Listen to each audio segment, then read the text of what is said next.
Minute ઊભા રહીને માતાજીને જે મારી વાલી બહેનો ભોગ લગાવે છે તેની સાચી રીત આ વિડીયોના માધ્યમથી જરૂર જાણજો।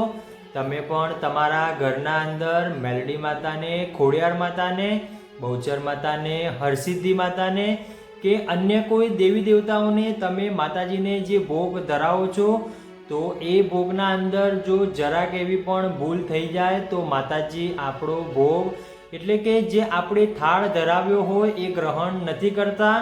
તો આજે આ વિડીયોના માધ્યમથી હું તમને સાચી રીત જણાવીશ।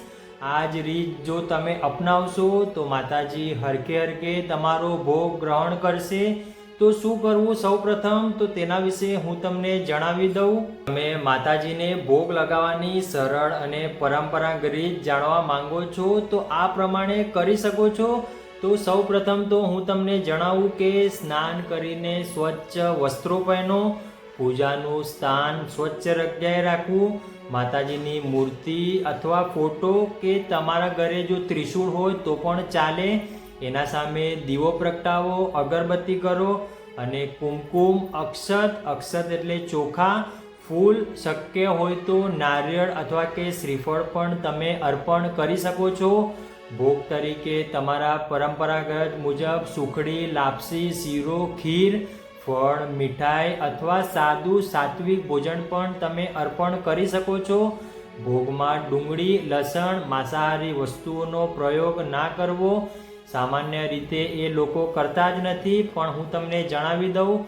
ભોગની થાળી માતાજી સમક્ષ રાખીને ભાવપૂર્વક પ્રાર્થના કરો। તમે આ મંત્ર પણ બોલી શકો છો, જેમ કે ચામુંડા માતાને ધરાવતા હોય તો ઓમ ઈમ ક્લીમ ચામુંડાય વિચ્ચે નમઃ, અથવા કોઈ સરળ રીત પણ કહી શકીએ કે હે માતાજી આ ભોગને ભાવપૂર્વક સ્વીકાર કરજો અને અમારા પરિવાર પર કૃપા રાખજો। થોડો સમય સામાન્ય રીતે એટલે કે 5 થી 10 મિનિટ માતાજી સામે એ ભોગ રાખવાનો, પછી અંતે આરતી કરો। માતાજીને ભોગ પ્રસાદી શેમાં વેચો, બધાને પ્રસાદી આપવાની। મહત્વની વાત એ છે કે ભોગનું સૌથી મોટું મૂલ્ય શ્રાદ્ધ, સ્વચ્છતા અને ભાવના છે।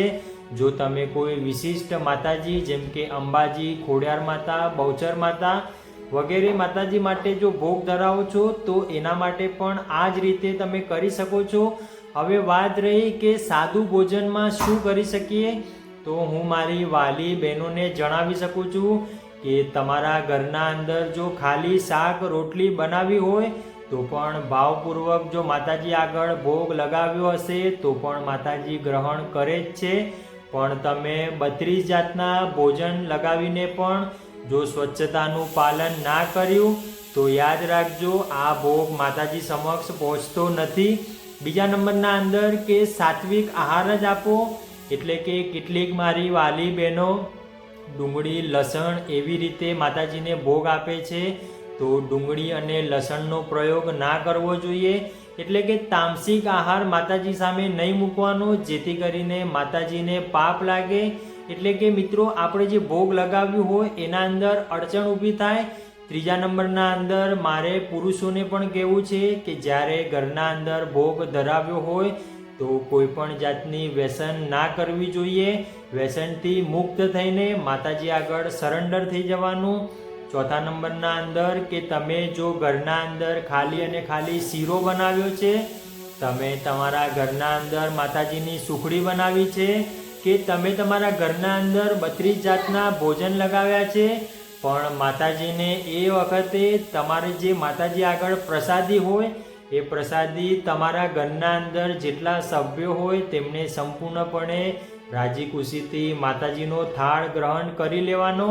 બીજા નંબરના અંદર એવું પણ જાણી શકીએ કે જો આપણે સુખડીની કે પેડાની પ્રસાદી માતાજીને કરી છે તો જ્યાં સુધી માતાજીની પ્રસાદી પહોંચે ત્યાં સુધી સૌને આપવાની। જેટલી પ્રસાદી માતાજીની પહોંચશે એટલા જ આશીર્વાદ તમને અવશ્ય મળશે। તમારો કોઈ પ્રશ્ન હોય તો પણ મને જણાવજો।